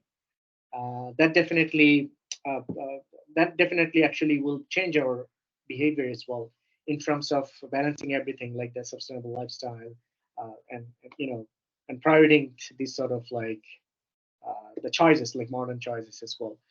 And yeah, this sort of like optimize the resource uses and some things like to be strict with the changes that come from the different sector. Like if I say that from the policymaker perspective, policy perspective, something that we have to be very, very concerned about it. That okay, this is how we can make things balanced, like considering every aspect, like policy and the information and our personal choices and the rate of consumption and the mindset that to mindset to help this planet in other way, like participating that crowd, like those who are promoting the sustainability. I would say that okay, these are the same stuff actually. I mean, we need to educate ourselves. We need to be aware about it. We need to learn how to promote sustainability. We need to learn actually how to design our life, in align with the sustainable concept. So I think that's the way actually we can start practicing, and step by step, we can learn something how to live or how to balance our life, considering the sustainability concept. Yeah. Any additional points for these questions? Dr. Hassan, can you please turn on your mic, please? Yeah, so Yeah. thank you. So I think first we need to identify what the convenience means in a modern life. So I will give an example for this. For example, I'm in an office and I can order the pack of water bottles, and it will be in my office. And every time I have to drink the water, I will open a bottle for it. Or I have an option to go every time to my nearby water that dispenser and fill this bottle of mine. So I have the two choices with me: either to walk some I think meters to get the water filled in this, or to buy the water through the bottles. So if for me the convenience is to have bottles in my office and I don't have to walk, then definitely I'm choosing convenience over the sustainable life, staying on my chair all the day. So, but if I believe I have to contribute towards the sustainability, then I would definitely will not mind to walk certain meters. And I think this is the small difference we can make in our day-to-day life. For people who believe in sustainability, they will do everything as a feeling of contribution towards the society, towards the environment, towards the sustainability, and it will not feel like it is inconvenient to them. For example, coming out of the couch or off your bed and close or turning off the light. So if you believe it's inconvenient for you, then good for you. But if you believe that you're contributing towards the society, towards the environment, towards the social responsibility you have, then you are the ones who we need to change the things. So choice is up to you. Dr. Mosa rightly said it's about the prioritizing your choices. So what you want to do? You want to walk a few miles to contribute, or you just want the convenience at your doorstep? That's it. Dr. Cheng, Yes. Dr. Hassan. Dr. Hassan is a practicing sustainable person. Yes, yes. All the examples. That's great. I want to motivate people to go, and then you say that you have to go walk and walk a little bit to get the water. As academician, our nature of work is we take a long time sitting rather than long time sitting. Walking. So one way of doing hidden exercise is what Dr. Hassan is doing. So it helps us as academician. That's really, yeah, I also appreciate it. And I think that, yes, something, I just learned from him. From now on, actually, I'll start practicing, because, yeah, the things is very clear.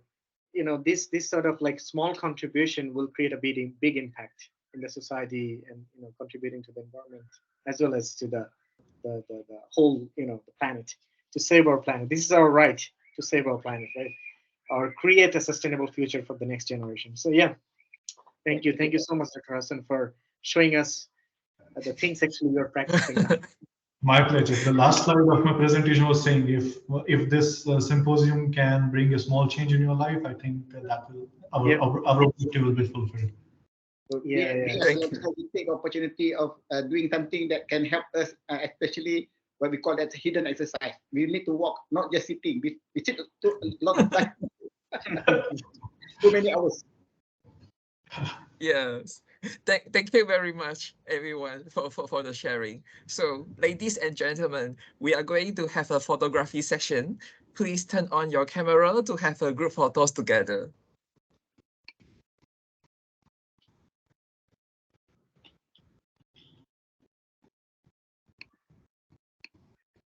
Okay, maybe we can wait for another 10 seconds.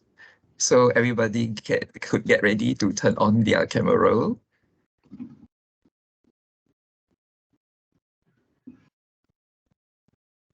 Okay, so ready? 1, 2, 3. Hold on. Okay, okay, one more time. 1, 2, 3. Okay, give you a moment. Okay, perfect.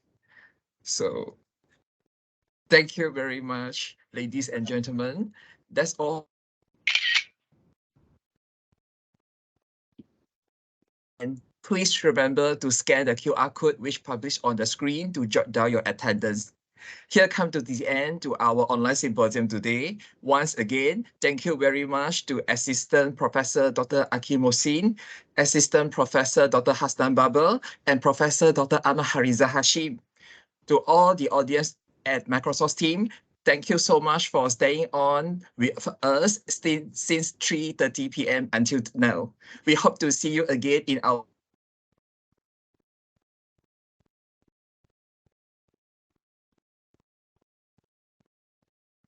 Okay. Thank you so much. Thank you. All right. Bye.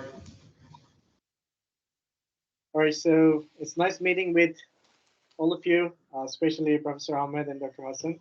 I hope to Same see you here. again. Same, Okay, hope to see you same again. here. Thanks to Dr. Yeah, thanks to Dr. Cheng and the organizing committee. I mean, the organizer Thank you, Dr. Chen. to invite us. thank you. And thank you.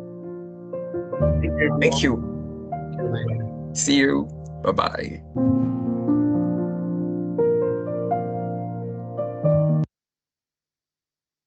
Dr. Masih.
you.